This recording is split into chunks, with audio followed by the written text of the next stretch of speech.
Yo, Birchie, what up? Yo, boys, how we doing? Happy Friday, as always. Yeah, things are good. Big game this week. Lots of excitement. Could you feel it in the building this week? I know they say we got to treat them all the same, and if you don't treat them all the same, you get in trouble. But could you tell the difference?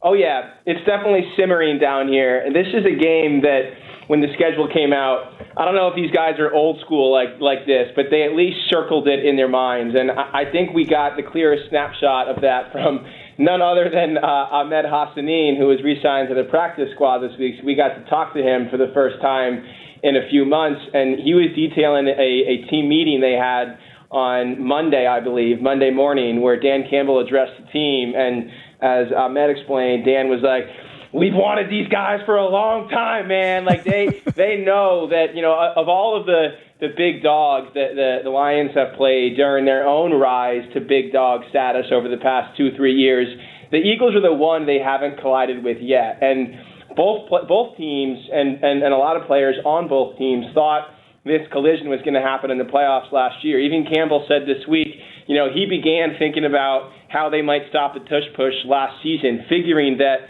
they might see this team in the playoffs. And Avonte Maddox, who was on the Eagles last year, said this week, a lot of us in that locker room last year were thinking about the Lions. Both these teams felt like they were destined to run into each other in the playoffs, and of course injuries prevented that from happening to the Lions. So this feels like a game, at least a year, maybe 2 years in the making, and yeah, these guys are raring to go in this building. Is there anybody down there, Birchie, who loves you like Hassanin loves Kelvin Shepherd? Well, like Hassanin loves life. I mean, that guy is straight up happy to be here. That goes back to the very first time we spoke with him, and he was blown away by all the free snacks in the facility, including the lobster mac and cheese. So I got to try and get my hands on some of that. But you won't meet a more grateful person in this building, maybe in this league, than Ahmed Hassanin. Wow. Injury-wise, are there any updates today? Yeah, it's not looking all too promising on the injury front. Doesn't sound like Terrion Arnold will play. He's still in concussion protocol. It's unlikely, it feels like, that Sam Laporta will play. He's been dealing with a back injury. Amik Robertson is maybe 50-50 at best. They don't intend to activate either DJ Reed or Marcus Davenport, who returned to practice this week for Sunday's game. Now, all of those scenarios could change over the next 48 hours, but this feels like it might be another Legion of Whom type outing on Sunday night. What about Josh Paschal? Yeah, so Josh Paschal, they're hoping to get him back to practice. Back into the lineup, at some point over the next 2-3 weeks. I don't see that happening as soon as Sunday. I think they want to get him at least one more week under his belt before they unleash him. And I was also remiss not to mention Kirby Joseph. He also not practicing today, so very unlikely that he plays Sunday as well. Look, I know they re-signed, Ferkser to the practice squad this week. You mentioned Laporta. Brock Wright just getting back to practice. He's not 100%, but he'll play. Dare I say that this could be a Tesla type of a game where they might not use the tight end and might have more of four receivers at times? Well, they really love Brock Wright in this building. So maybe it's not quite as much 12 personnel with two tight ends out there, but I would fully expect, if Laporta can't play, for Brock Wright to play a pretty substantial role in this game. Dan was actually just raving about him this morning and how he kind of, in their eyes, is the full package at tight end, a player who's smart, who's dependable, who's tough, who can pass block, run block, at least in their eyes, pretty consistently, and run some routes. So I don't think we'll see the tight end completely abandoned in this game. One interesting note on like a larger tight end conversation from today, and something that we've been noticing down here at practice over the past month, is that Jackson Meeks, who popped as a receiver during training camp and was brought back on the practice squad, has been taking a lot of reps at tight end in practice over the past 3 or 4 weeks. And Dan said, that was first by necessity about a month ago, where he had to play some scout team tight end, and he just did some things over the course of that week that really caught our eye, including one rep where I guess he just held his own in a one-on-one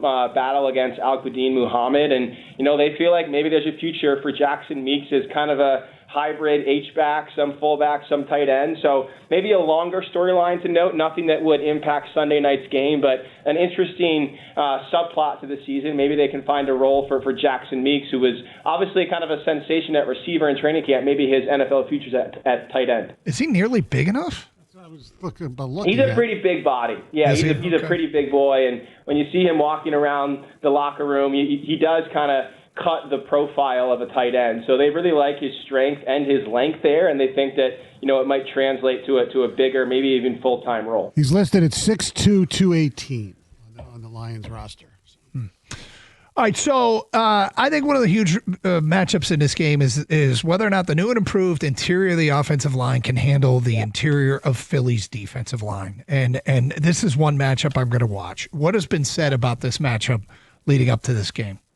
Yeah, I think that's what decides this game, and it's basically Tate Ratledge versus all of his former teammates. I mean, over his 5 years at Georgia, he saw a lot of Jordan Davis and Jalen Carter and even Nakobe Dean and Nolan Smith. And, he was talking a little bit about those guys in the locker room yesterday and said that Jalen Carter definitely the hardest among them to handle. Also told a story about Nolan Smith denting Tate Ratledge's face mask on a play where Tate Ratledge had to make a pull block, and Nolan Smith came downhill and just rammed him square in the chin, and Tate's face mask was dented. So he knows exactly what that front seven has in store Sunday night. And, I think it's pretty notable that Nolan Smith made his return to the Eagles lineup last week and made an instant impact. And certainly Stoney can tell everyone that, they've obviously missed some guys from last year's Super Bowl team between Milton Williams and Josh Sweat, but they have still a huge number of difference makers there. And I thought that the Lions' interior offensive line bounced back in a really big way last week. A much different challenge this week. I agree, Karsch. This, to me, can Tate Ratledge, Graham Glasgow, and Coyote Awosika answer the bell Sunday night. If they can, I feel pretty good about this team's chances. And the pass rushing that they just added with Phillips is going to be huge, trying to contain him. And Jalix Hunt on the other side, he doesn't get a lot of them, but it seems like one a game, he's definitely in the quarterback's face. Sorry, say that one more time, Stone. Jalix Hunt from the other side, besides Phillips rushing, he's a pretty good pass rusher too.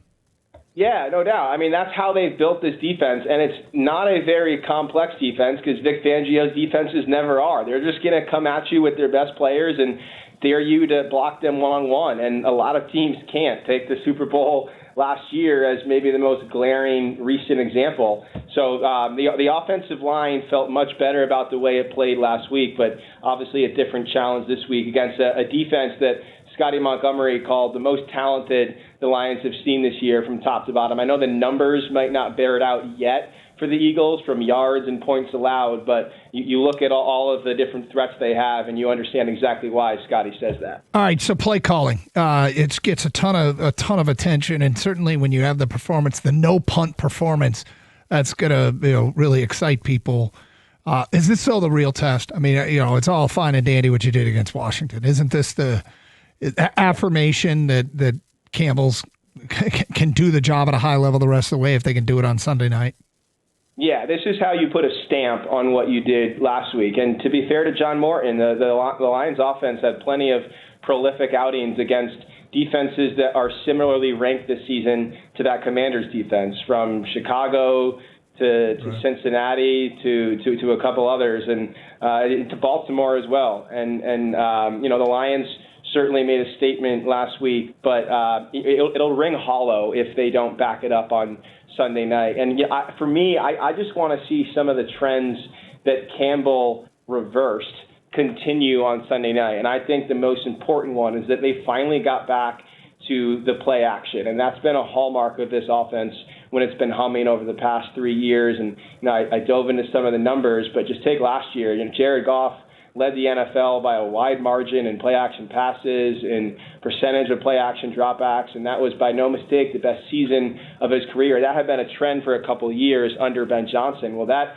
element of the offense really did dry up over the past month or so with John Morton calling plays, partly because they struggled to run the ball. But Over the first 8 games, I believe he was only dropping back in play action a quarter of the time. That was back over 50% last week. And to no surprise, the offense was pinpoint, and Jared Goff was almost unstoppable in those play action sets. So, you hope to see them run the ball with some authority and some efficiency early and then dip into that play action, because that's when this offense has been at its very best. With all the hubbub over A.J. Brown, to me and a lot of people, I think Devontae Smith's their best wide receiver anyway. How much with the Lions' injuries in the secondary, when you got Brown, you got Smith, and don't sleep on Dallas Goedert either. Stopping their, everybody talks about Saquon, but their passing game is pretty good if Hurts gets time. Yeah, no doubt. And, like I said earlier, you might see some Nick Whiteside in this game. You'll definitely see some Arthur Millette. We'll see if Meek can or can't go. You'll see a lot of Rock Ya-Sin, and you'll probably see a good bit of Maddox, too, who's making his Philadelphia return after playing his first, 8 years of his career there and playing in a couple Super Bowls. So the Lions are dipping back into their depth in the secondary, and those guys will definitely have to answer the bell. It helps that, unlike the last time the Legion of Whom was relied on, Brian Branch will be on the field, and I think we saw him get back to the disruptive, unstoppable defensive force that he is last week. So that gives you a better feeling about Sunday night. My man, you're not making this trip, or are you? No. I'll be watching from the comfort of the Fox 2 studios. We're on post-game Sunday night, so check us out. I think Dan Miller will have some live coverage, and Jennifer Hammond from Philly, and we'll be breaking it all down in the studio. Love it. All right. Birchie, I'm off to Wrigley Field. Oh, wow. Yeah. We got Michigan Northwestern. An iconic slice of baseball. That's right. Michigan Northwestern, and I'm fired up for it. So yeah, I'm fired up for you. Yeah, you should make one of those. You should make one of those beer snakes, but you got to do it all by yourself. See how many beer cups you can stack out in the outfield, and then go call the game. I like it. I like it a lot. Yeah, I think it's only appropriate that's what I do. You got a better chance of seeing God. I don't want to let the audience down, so I'll step up. Birchie, take care, man. Give me a shout. I'll happily come join you. We'll see you, man. All right, see you guys. There he is, our Lions insider, Will Burchfield. Joins us every Friday here on 97.1. We are 10 minutes away from our picks. Hear what John Morton had to say about his demotion straight ahead here on 97.1.